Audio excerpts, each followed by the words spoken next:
नमस्कार। जियोपॉलिटिकल तमाशा के नए एपिसोड में आप सभी का स्वागत है। उम्मीद करता हूँ आप सब लोग अच्छे होंगे। लास्ट के 2 वीक्स में काफ़ी सारी डेवलपमेंट्स हुई हैं अराउंड द ग्लोब, चाहे वो बांग्लादेश का इलेक्शंस हो, थाईलैंड में इलेक्शंस हो, और अभी जो ईरान और अमेरिका के बीच में न्यूक्लियर टॉक्स चली हुई थी ओमान में, वो फेल होने की कगार पे खड़ी हैं। और लग रहा है कि वॉर इनएविटेबल है मिडिल ईस्ट के अंदर, और ये वॉर काफ़ी ब्रॉडर होगी पिछली वॉर्स के कंपैरेटिव, क्योंकि ईरान के लिए भी सर्वाइवल की बात है। और रिजीम जो अयतोल्ला खमेनी के अंडर जो रिजीम है वो फाइट करेगा टिल द एंड, क्योंकि उनके पास अब कोई और ऑप्शन बचता भी नहीं है। तो ये सारी मेजर डेवलपमेंट्स हो रही हैं ग्लोब में, जिसको लेकर अभी एआई समिट भी चली हुई है इंडिया में। ये भी एक इम्पॉर्टेंट इवेंट हो रही है इंडिया के अंदर। लेकिन आज हम जो बात करेंगे वो करेंगे इंडिया यूएस ट्रेड डील की, क्योंकि India US trade deal hot topic बना हुआ है पिछले 2 वीक से। अभी leader of opposition Rahul Gandhi ji ने भी पार्लियामेंट के अंदर इसको लेकर काफ़ी गवर्नमेंट के ऊपर अटैक किया, और गवर्नमेंट इसको डिफेंड कर रही है, क्योंकि ये डील हमारे लिए बहुत इंपॉर्टेंट है। और इससे हमारे अमेरिका के रिश्ते ना सिर्फ इंप्रूव होंगे,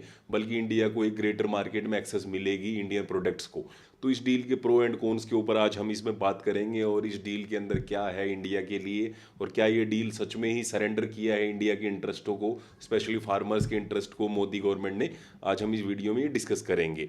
तो सबसे पहले इंडिया यूएस ट्रेड डील की बात कर लेते हैं। और ये आपको पता ही होगा, पिछले 1 साल से जब से ट्रम्प साहब आए हैं, तब से ही इंडिया और यूएस की ट्रेड डील की बात चली हुई है। फरवरी में मोदी जी यूएस भी गए हुए थे, लास्ट ईयर की फरवरी में, जब ट्रम्प के इनोग्रेशन के जस्ट बाद। और उस टाइम पे ये बात हुई थी कि इंडिया और यूएस ट्रेड डील के लिए नेगोशिएशन स्टार्ट कर रहे हैं। लेकिन उसके बाद रिश्ते बिगड़ने लगे, स्पेशली ऑपरेशन सिंदूर के बाद, जब इंडियन गवर्नमेंट ने ये मानने से मना कर दिया कि ट्रम्प ने ये सीज फायर करवाया है, और ट्रम्प की ईगो को सेटिस्फाई नहीं किया गया। उसके बाद से ही ट्रम्प लगातार इंडिया के ऊपर अटैक कर रहे हैं। साथ में उन्होंने 25% टैरिफ तो हर कंट्री पे लगा दिया था, जिसके अंदर इंडिया भी था, प्लस 25% एडिशनल टैरिफ लगा दिया इंडिया पे।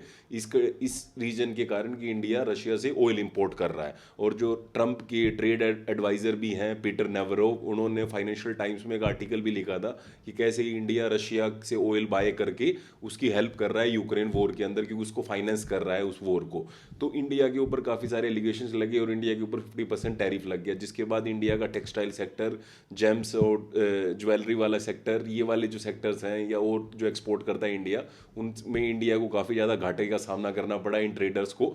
और इंडिया के इकोनॉमिक इंटरेस्ट कहीं ना कहीं हार्म हुए, और ये बात उठने लगी कि क्या इंडिया का अमेरिका एक रिलायबल पार्टनर है, क्योंकि इंडिया और अमेरिका के रिश्ते कोल्ड वॉर के टाइम पे अच्छे नहीं थे, और लास्ट के 2-3 डेकेड्स में ही ये इंप्रूव हुए थे, specially under George W Bush junior. जब 9/11 और ये सारा वॉर ऑन टेरर चला हुआ था, तब इंडिया के रिश्ते बहुत अच्छे इंप्रूव हुए थे, और इंडिया और अमेरिका के बीच में ये जो पार्टनरशिप थी काफ़ी स्ट्रॉन्ग हो गई थी। उसका मेन रीज़न ये भी था कि चाइना का राइज बहुत तेज़ी से हो रहा था 21st सेंचुरी के पहले 2 डेकेड्स में, और उस टाइम पे ये लग रहा था कि कहीं ना कहीं चाइना ओवरटेक कर देगा अमेरिका को। इसलिए अमेरिका को इंडिया की ज़रूरत थी, क्योंकि हमेशा ही एक ग्लोबल पावर ये चाहती है कि कोई राइजिंग अगर पावर है तो उसको काउंटर करने के लिए उसके नेबर में कोई पावरफुल कंट्री है तो उसको प्रोप अप किया जाए, मतलब उसको फंड किया जाए, उसकी हेल्प किया जाए, ताकि वो उसको काउंटर करने में हेल्प कर सके। तो इंडिया अमेरिका के जो स्ट्रेटेजी कैलकुलेशन है उसके अंदर फिट बैठता था, क्योंकि इंडिया एक बहुत बड़ा कंट्री भी है एशियन पेनिसुला में, एशियन रीजन के अंदर, और साथ में चाइना को काउंटर करने का दम भी रखता है। तो इंडिया को उन्होंने प्रोप अप करने की सोची। लेकिन ट्रंप के आने के बाद वो रिश्ते कहीं ना कहीं खराब हो गए, स्पेशली सेकेंड टेन्योर में, क्योंकि ट्रंप के लिए, ट्रंप अनप्रडिक्टेबल आदमी है। ट्रंप को ये लगता है कि ट्रेड में अमेरिका को घाटा हो रहा है हर कंट्री के साथ, और हर कंट्री उसको लूट रहा है। तो इंडिया के ऊपर भी उन्होंने प्रेशर बनाने की कोशिश की कि इंडिया अपने इंटरेस्ट को सरेंडर कर दे और अपने मार्केट्स को ओपन कर दे अमेरिका के लिए। उसका दूसरा रीज़न ये भी था कि अमेरिका जो कॉर्नर सोयाबीन का अब सबसे बड़ा प्रोड्यूसर है पूरी दुनिया में, तो वो बेचेगा कहाँ, क्योंकि पहले वो चाइना में बेचता था। अब चाइना के ऊपर उन्होंने इतने टैरिफ लगा दी, तो चाइना ने काउंटर में क्या किया, उनकी ये जो एग्रीकल्चर प्रोडक्ट्स हैं उनको बाय करना मना कर दिया, जिससे अब उनके इतने सारे जो प्रोडक्ट्स थे वो मार्केट में कहाँ बेचें, क्योंकि चाइना जितना बड़ा बायर और कोई है नहीं। तो उनके फार्मर्स को काफ़ी ज़्यादा लॉस हुआ, और ट्रंप का सबसे बड़ा जो सपोर्ट बेस है वो फार्मर्स ही हैं। तो ट्रंप को कहीं ना कहीं अपना पॉलिटिकल सर्वाइवल भी खतरे में लगने लग गया है, क्योंकि अब चाइना कोई कमज़ोर देश नहीं है। चाइना ने सरेंडर करने से मना कर दिया, इसलिए चाइना ने जो रिटेलिएट किया, काउंटर रिटेलिएशन, चाहे वो रेयर अर्थ मिनरल्स के मामले में हो, क्योंकि रेयर अर्थ मिनरल्स आज के दिन हर टेक्नोलॉजी के अंदर यूज़ हो रहे हैं, और उनके बिना कोई भी मॉडर्न टेक्नोलॉजी नहीं बन सकती है। तो उसके लिए उसको उसके ऊपर मोनोपोली चाइना की है, तो चाइना ने वो उसके ऊपर एक्सपोर्ट रिस्ट्रिक्शन रेस्ट्रिक्शंस लगा दी ताकि अमेरिका को जवाब दिया जा सके, जो अमेरिका ने चाइना के ऊपर इतने ज़्यादा टैरिफ लगा रखे थे। तो और साथ में उसके एग्रीकल्चर प्रोडक्ट्स को बाय करना बंद कर दिया। तो ट्रंप को लगा कि अगर इंडिया जैसे मार्केट को ओपन कर दिया जाए तो वो जो फार्मर्स अमेरिका में नाराज है ट्रंप से, उनको लिए एक नया मार्केट ओपन किया जा सकता है। इसलिए ये ट्रेड डील अमेरिका के लिए बहुत ज़्यादा ज़रूरी थी। तो ये बात नेगोशिएशन चल रही थी, लेकिन इंडिया इस चीज़ के ऊपर सरेंडर करने के लिए एग्री नहीं कर रहा था कि हम रशिया से ऑयल लेना बंद कर देंगे, क्योंकि इसकी मल्टीपल रीजंस है। एक तो ये है कि रशिया हमारा काफ़ी स्ट्रेटेजिक पार्टनर है और क्लोज एलाय है। दूसरा ये है कि हमारे को सस्ता ऑयल मिल रहा है तो हम क्यों ना खरीदें, ये हमारी एक स्ट्रेटेजिक इंडिपेंडेंस की भी बात है। हम जहाँ से चाहेंगे वहाँ से ऑयल खरीदेंगे। जैसे पास्ट में ईरान और वेनेजुएला से इंडिया ऑयल खरीदता था, लेकिन वहाँ पर सैंक्शन लगने की वजह से इंडिया के लिए वो मार्केट बंद हो गया। अब सैंक्शंस तो रशिया के ऊपर भी लगा रखे हैं यूरोप और अमेरिका ने, लेकिन इंडिया ने इन सैंक्शंस को मानने से मना कर दिया और रशिया से इंपोर्ट करता रहा ऑयल का। लेकिन अब जो ट्रेड डील अनाउंस हुई है उसमें ट्रंप ने सबसे बड़ा क्लेम यही किया है कि इंडिया ऑयल को परचेज नहीं करेगा रशिया से, इस कंडीशन पे जो एडिशनल 25% टैरिफ इंडिया पे लगा रखा था वो हटा दिया। साथ में जो 25% टैरिफ था सारी कंट्रीज के लिए उसको घटा के भी 18% कर दिया। तो यानी इफेक्टिवली जो पहले 50% टैरिफ था वो इंडिया के ऊपर 18% रह गया है, जिसको लेकर मतलब गवर्नमेंट के जो सोर्सेज हैं वो क्लेम कर रहे हैं कि इससे इंडिया को फ़ायदा होगा, इंडिया का एक्सपोर्ट बढ़ेगा अमेरिका में, और इंडिया कॉम्पिटिटिव जो भी इकोनॉमीज़ हैं जैसे वियतनाम हो गया एक्सपोर्ट में काफ़ी आगे है वो भी, या फिर बांग्लादेश हो गया उससे कहीं आगे निकल पाएगा और अपने आप को एक एक्सपोर्ट हब बना पाएगा इंडिया, इतना कम टैरिफ होने की वजह से। लेकिन मेन पॉइंट ये है कि जो सबसे पहली कंडीशन लगाई है कि इंडिया ऑयल परचेज बंद कर देगा रशिया से, वो अभी गवर्नमेंट ने क्लेरिफाई नहीं किया है कि इंडिया सच में रशिया से ऑयल परचेज करना बंद कर देगा। क्योंकि अभी जो पेट्रोलियम मिनिस्टर हैं हरदीप पुरी जी, जिनका नाम एप्स्टीन फाइल में भी आ रखा है, साथ में कॉमर्स मिनिस्टर है पीयूष गोयल जी जो नेगोशिएट कर रहे हैं अमेरिका के साथ इस ट्रेड डील को, इन दोनों ने ये क्वेश्चन जब पूछा गया उनसे कि रशिया से हम ऑयल परचेजेस अपने बंद कर देंगे आने वाले दिनों में, तो इसका आंसर देने से मना कर दिया और उन्होंने कहा कि आप इसको लेकर मिनिस्ट्री ऑफ एक्सटर्नल अफेयर्स से बात करो। लेकिन जब मिनिस्ट्री ऑफ एक्सटर्नल अफेयर्स के स्पोक्स पर्सन से पूछा गया तब भी उन्होंने क्लियर कट आंसर देने से मना कर दिया। प्लस अभी वेनेजुएला का मार्केट इंडिया के लिए खुल गया है, क्योंकि वेनेजुएला के ऊपर जो सैंक्शन लगा रखे थे ट्रंप ने वो मडूरो के कारण लगा रखे थे। अब मडूरो तो पावर से ही चला गया, तो मडूरो के जाने के बाद अब अमेरिकन चाहते हैं कि वेनेजुएलन ऑयल को इंडियन रिफाइनर्स खरीदें। तो अभी रिलायंस जो इंडिया का सबसे बड़ा रिफाइनर है उसको अलाउ कर दिया गया है कि वो वेनेजुएला से ऑयल ले सकता है। तो अब वो वेनेजुएला से ऑयल लेना स्टार्ट करेगा और पिछले दिनों में रशिया से भी इंपोर्ट कम हो रहा है, स्पेशली दिसंबर महीने के बाद में। तो ये सारी चीज़ें कहीं ना कहीं बता रही हैं कि इंडिया कहीं ना कहीं अब रशिया से कम ऑयल इंपोर्ट करेगा और इंडिया के स्पेशली जो प्राइवेट कंपनीज हैं वो वेनेजुएला के मार्केट से ज़्यादा इंपोर्ट करेंगी। लेकिन इससे इंडिया को कोई फ़ायदा ज़्यादा हुआ नहीं, क्योंकि इंडिया के कंज्यूमर्स को फ़ायदा नहीं हुआ, क्योंकि जब से हम रशिया से ऑयल खरीद रहे हैं हमारे को सस्ते में तो मिल रहा है, लेकिन वो कंज्यूमर के लिए सस्ता नहीं हो रहा है, वो रिफाइनर्स को ही फायदा मिला। इंडिया के जो मेजर रिफाइनर्स हैं स्पेशली रिलायंस, उसको बहुत ज़्यादा फायदा हुआ इस रशियन ऑयल परचेज से। और अब वेनेजुएला वाले से भी होगा कि वेनेजुएला का क्रूड भी हैवी है, वो भी डिस्काउंटेड रेट पे मिलेगा, जो भी मार्केट का रेट है उससे कम रेट पे मिलेगा ये ऑयल। तो इन सारी चीज़ों का फायदा इन रिफाइनर्स को तो हो रहा है कहीं ना कहीं, लेकिन इंडिया के जो कंज्यूमर्स हैं उनको कोई ज़्यादा मेजर फायदा इससे हुआ नहीं पिछले एक साल में।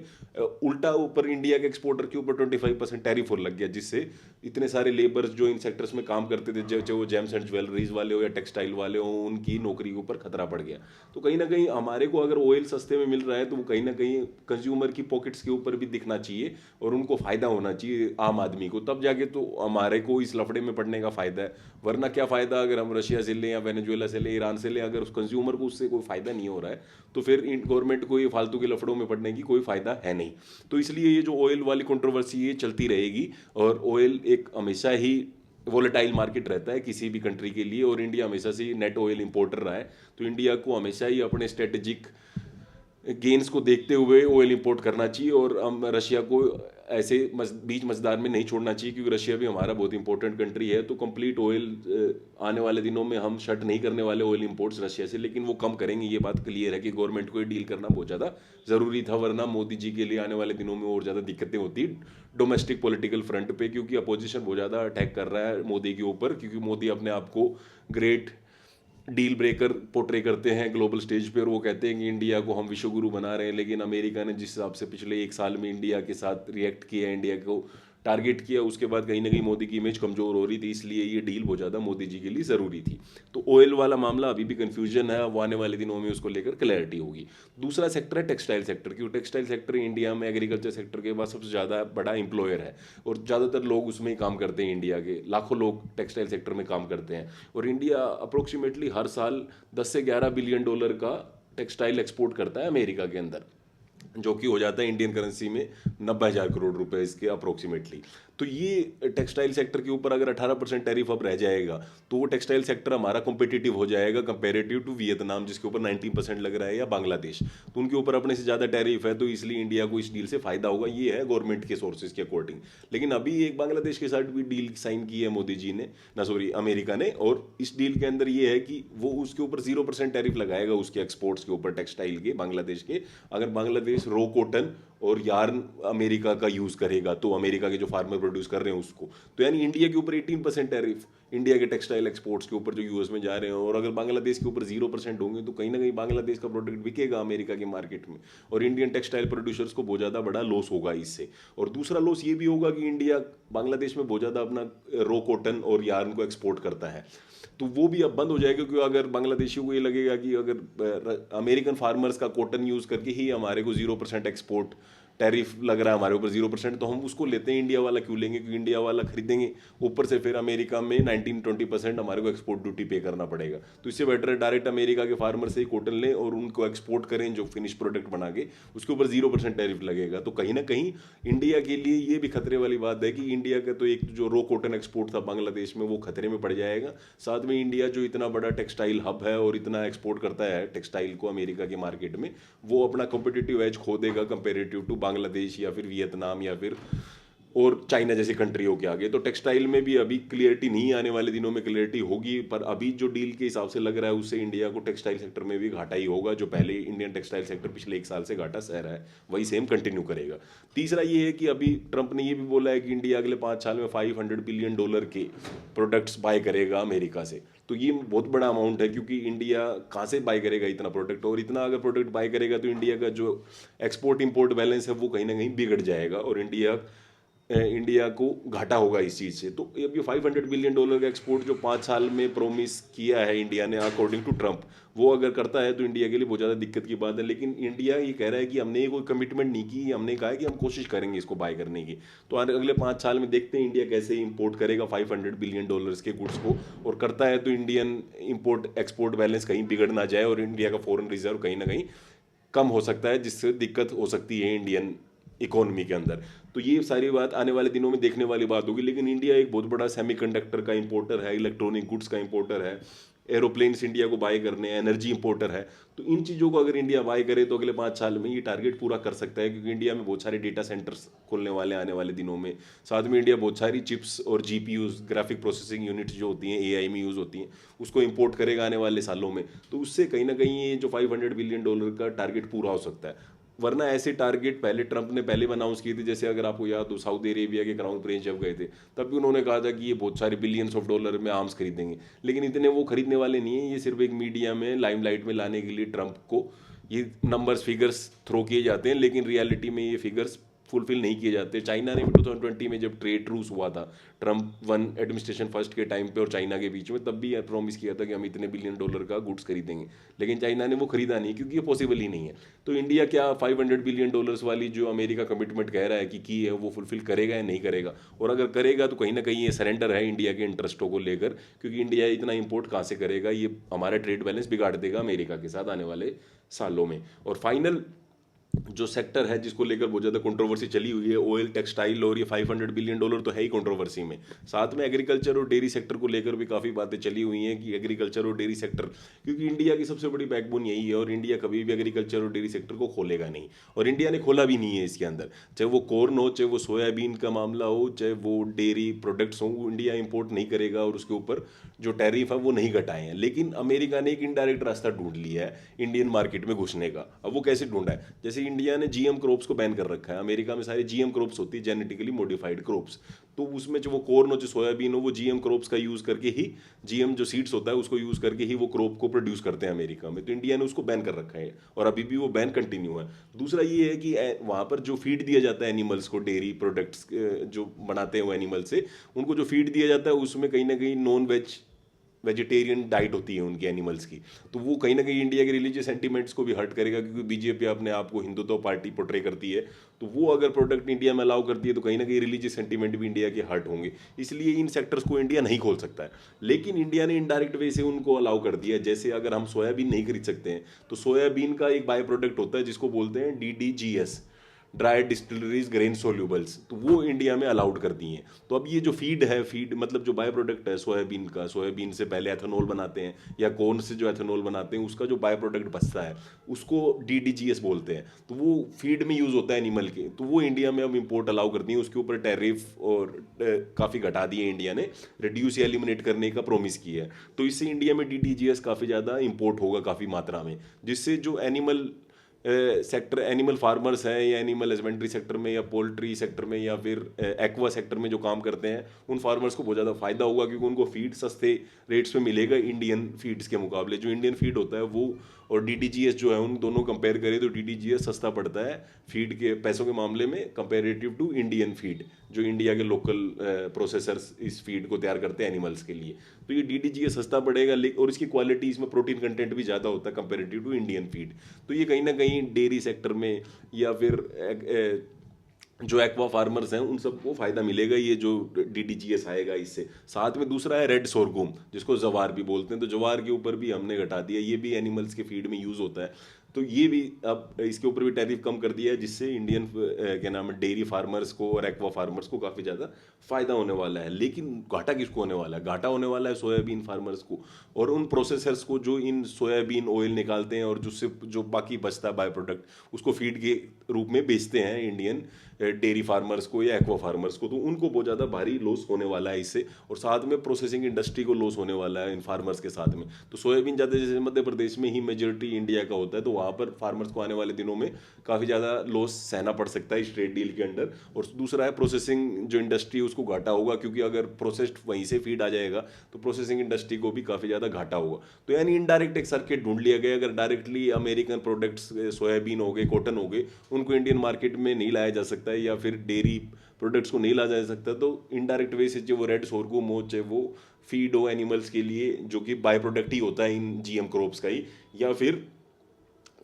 इस रूप में क्या नाम है इंडिया के अंदर ये सारी चीज़ें लाई जाएंगी।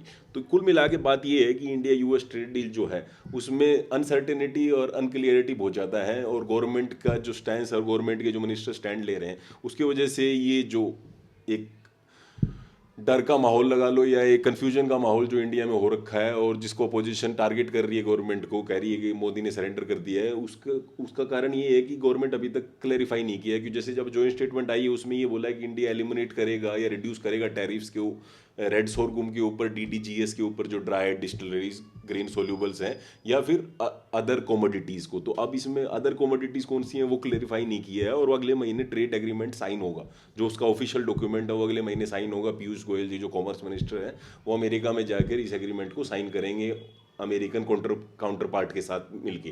तब जाके क्लियरिटी होगी जब फाइनल टेक्स्ट आएगा कि क्या क्या चीज़ें इंडिया ने एग्री की है अमेरिका के साथ इस ट्रेड एग्रीमेंट के ऊपर, और कौन सी चीज़ें बाइंडिंग है और कौन सी चीज़ें नहीं बाइंडिंग है। लेकिन अभी जो इंडियन गवर्नमेंट का स्टैंड दिख रहा है, मैंने आपको बता दिया, वो क्लियरिटी बिल्कुल भी नहीं है, और सब लोग एक दूसरे के ऊपर थोप रहे हैं। कॉमर्स मिनिस्टर पेट्रोलियम मिनिस्टर को डायरेक्ट कर रहे हैं ऑयल की बात हो जो, और ऑयल मिनिस्टर पेट्रोलियम मिनिस्टर कह रहे हैं कि आप मिनिस्टर ऑफ एक्सटर्नल अफेयर से जाके पूछो, हम इस चीज़ का आंसर नहीं करेंगे। तो इससे अनक्लियरिटी आ रही है इंडियन मार्केट में, और प्रोड्यूसर और मार्केट में कहीं डर का माहौल है कि ये कहीं अगर अलाउ हो गया, और फार्मर भी डरे हुए हैं। और फार्मर का प्रोटेस्ट हमने पहले भी देखा था, 3 जो कंट्रोवर्शियल लॉ लेके आए थे मोदी जी, जिसको लेकर इतना बड़ा प्रोटेस्ट हुआ था कंट्री में। तो कहीं अगर ये प्रोटेस्ट और हो गया तो इंडिया के लिए ट्रेड डील करना ही मुश्किल हो जाएगा, और ये ट्रेड डील करेगा तो मोदी की इमेज भी खराब हो जाएगी इंडिया के अंदर, और इंडिया के इंटरेस्टों को भी काफ़ी ज़्यादा हार्म होगा अगर हम इस ट्रेड डील के साथ जाते हैं। तो जैसी अभी दिख रही है, जो टेक्सटाइल के सेक्टर हो जहाँ पर बांग्लादेश को 0% टैरिफ मिल रहा है, हमारे को 18% मिल रहा है।